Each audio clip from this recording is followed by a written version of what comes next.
Hello everyone, it's Maddie from It's Made by Maddie, and today I'm just going to take you on some fun errands that I've decided to do in a little vlog here. I kind of decided to do some of these things just to give myself something to do, have a little bit adventure in my life during this kind of boring time. So I hope you guys enjoyed this. So I just got to the post office, and two of the three main things I'm doing today, I have to do something here. And so the first thing I want to talk about is Postcrossing, which is this site that I've been a member of since 2016, where you exchange postcards with people from all around the world. So I've exchanged hundreds of postcards with people as far as Germany, Australia, all across the United States, China, Taiwan, Malaysia, just tons of different places, and it's super cool. And there's no cost to join. You just have to pay for the postcards and the stamps.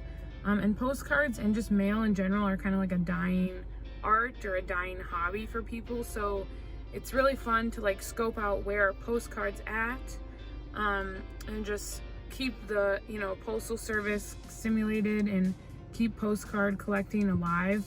That's really fun. It's postcrossing.com. And that's something I just can't say enough good things about. If you want to get to know more about the world, if you want to exchange mail and stamps with other people, it's a great place to do it. And so that's one of the things I'm doing here at the post office, is I'm just mailing some postcards that I wrote last night to people. I think one of them is going to Malaysia and the other one's going to Australia, so that's pretty cool. And then the second thing I want to talk about while I'm here is bookcrossing, which I don't believe the two are related, even though they have similar names. And this is something I just started doing. I just looked into the last few days.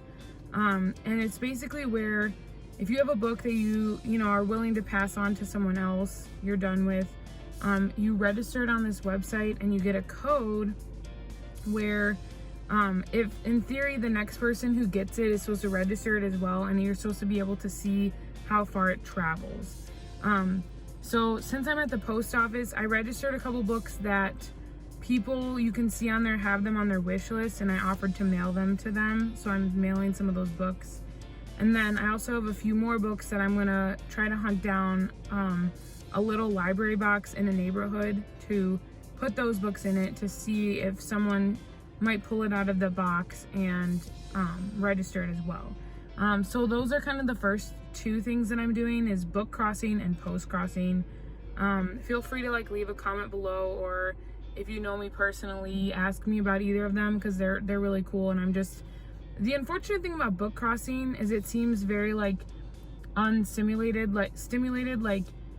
A lot of people haven't used it since the early 2000s, but there are definitely still active people on there. So if you're interested in doing that and trying to see if you can start it, to me, I don't know how this is gonna work, if anything is really gonna go anywhere with it, but it was just interesting to me to see, take some of these books that I don't want to keep anymore and see how, if I can kind of put them out into the world and see if they travel or not. But again, if you have any questions about book crossing or post crossing, comment down below, let me know. I'd be happy to tell you more about it, and it would be fun to have some friends to do it with as well. Here are those two postcards that I said I was going to send for post crossing. And this other thing, which is one of the books for book crossing, it didn't fit in the little drive up mailbox, so I'm going to run into the post office with my mask on, of course, to put this in the mail. Okay, so I found this little free library box, and I'm going to go put the book crossing books into it.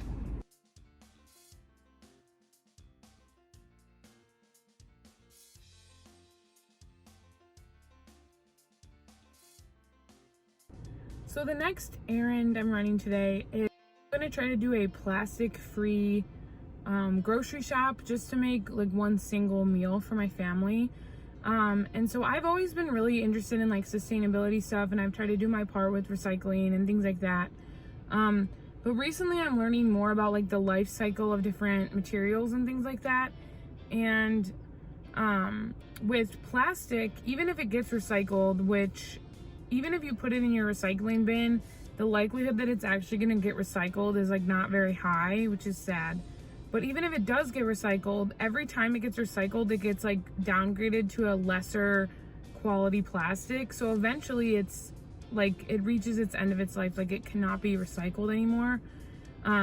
So that's why, like, even if you can't go zero waste, it's better to prioritize materials like glass and metal and cardboard, because things like glass and metal can be recycled basically indefinitely without like losing quality. And then cardboard can also be recycled. I don't necessarily know about like the quality thing like that, but at the very least it's not releasing microplastics into our environment, and it can be composted, or like it'll biodegrade over time. And so that's just some interesting stuff that I've learned about plastics lately, that even if you do recycle them, it's not necessarily gonna end up, you know, being good for the environment. So trying to minimize the amount of plastic you buy is great.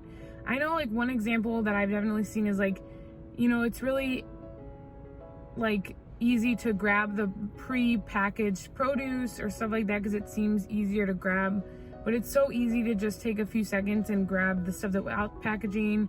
Or things like pasta sauce, they come in like these metal and glass jars.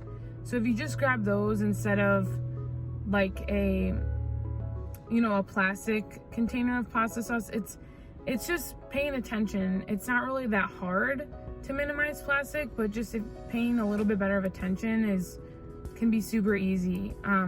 So yeah, I'm gonna head into Kroger. I just wanted to do this at Kroger because it's not like a Whole Foods or something where there's bulk bins and there's really easy ways to get plastic-free food. I wish I would have brought my produce bags because they had loose Brussels sprouts.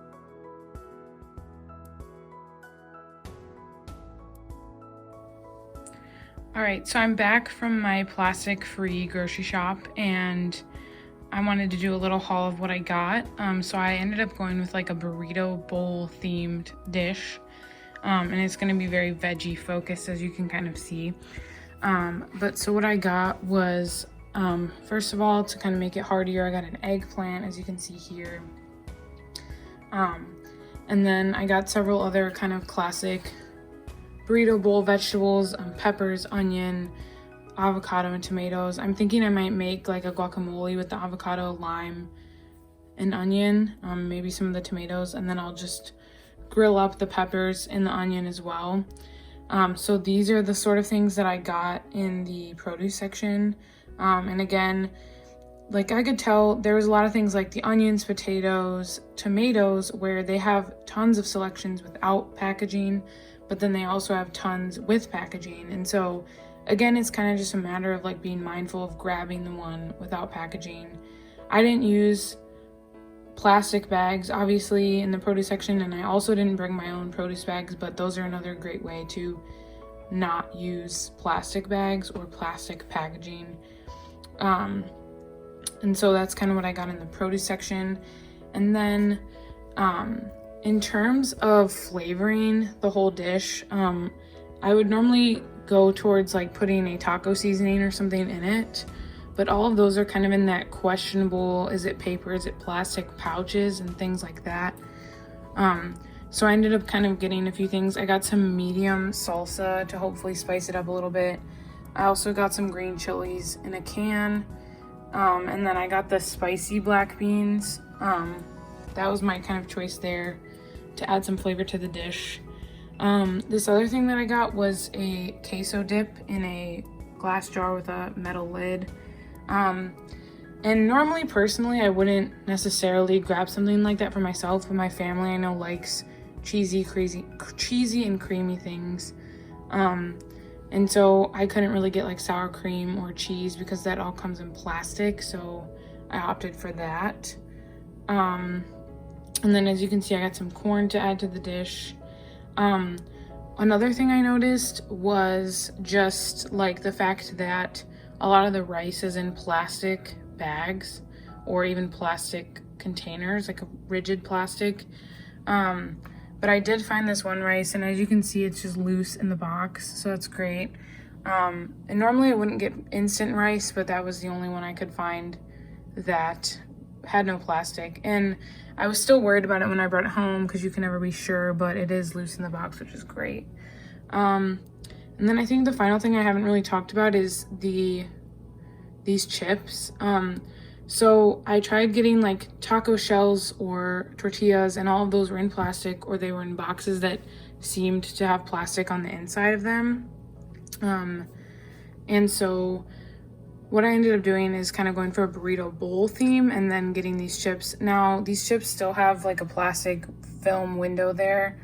And I know there was a local brand we've gotten recently that was an entirely paper bag, so I wish I would have been able to find those. But at least with this, it's not like a whole plastic bag, and you can just kind of pop that film out and recycle the paper cardboard part.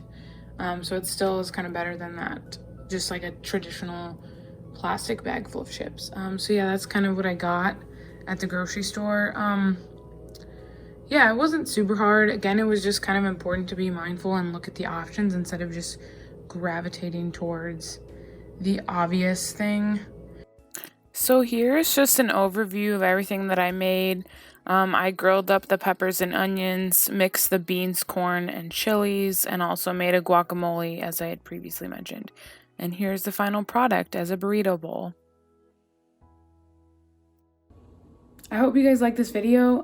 Please subscribe and also follow me on Instagram, and leave a comment down below if you liked this kind of video or if there's something else you'd want to see on this channel. Thanks.